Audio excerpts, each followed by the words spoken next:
And the men of Ephraim said to him, What is this thing that you have done to us? Not to call us when you went to fight with Midian. And they quarreled with him vehemently. And he said to them, What have I done now in comparison with you?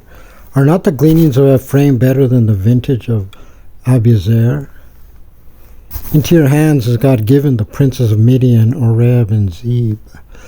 And what was I to do in comparison with you? Then their anger was abated toward him when he said this thing. Gideon came to the Jordan, he crossed, and the 300 men that were with him faint and yet pursuing. And he said to the men of Succoth, Give now loaves of bread to the people that follow me, for they are faint, and I am pursuing Zebah and Zalmunna, the kings of Midian. And the officials of Succoth said, Is the palm of Zebah and Zalmunna now in your hand, that we should give your army bread? Gideon said, Therefore, when the Lord delivers Zebah and Zalmunna into my hand, I will thresh your flesh with the thorns of the wilderness and with the briars. And when he went up from there to Penuel, and he spoke to them in a like manner, and the men of Penuel answered him as the men of Succoth had answered. And he said also to the men of Penuel, saying, When I come back in peace, I will break down this tower.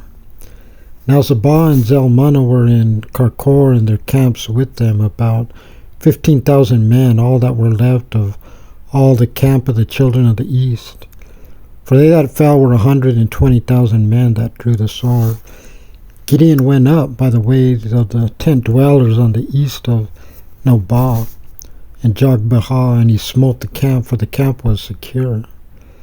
And Zebah and Zalmunna fled, and he pursued after them, and he captured the 2 kings of Midian, Zebah and Zalmunna. In all the camps he terrified.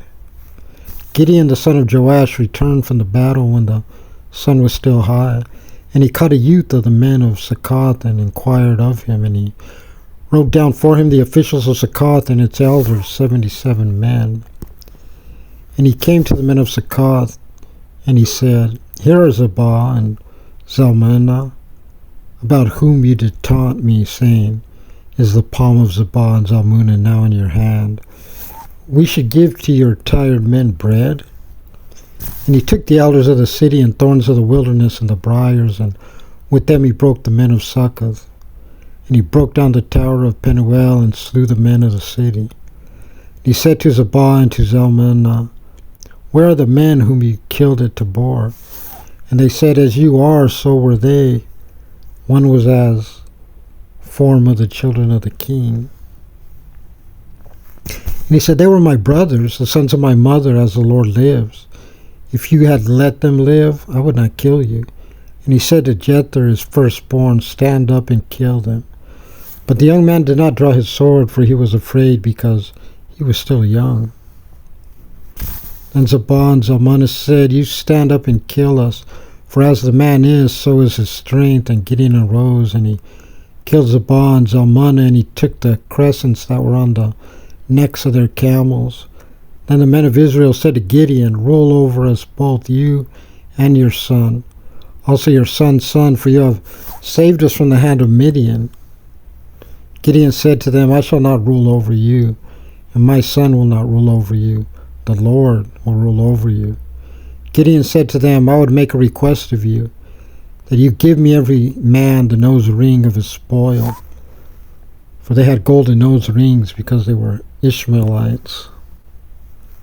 And they said, We shall willingly give. And they spread out the garment, and every man threw therein the nose ring of his spoil.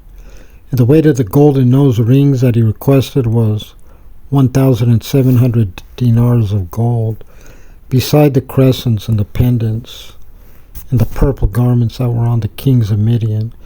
And beside the chains that were on the necks of their camels, Gideon made it into an ephod, and he set it up in his city in Ophrah, and all Israel went astray after it there, and it became a snare to Gideon into his house. Now Midian was subdued before the children of Israel, and they did not continue to raise their heads. And the land rested 40 years in the days of Gideon.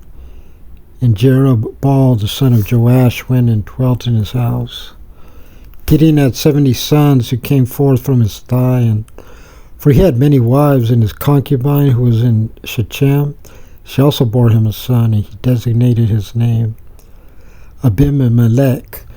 Gideon, the son of Joash, died in a good old age, and he was buried in the sepulchre of Joash his father in Ophrah of the Abiezrites. And it was when Gideon died that the children of Israel turned again astray after the Baalim, and they made for themselves Baal-berith for a god, and the children of Israel did not remember the Lord their God, who had saved them from the hand of all their enemies around.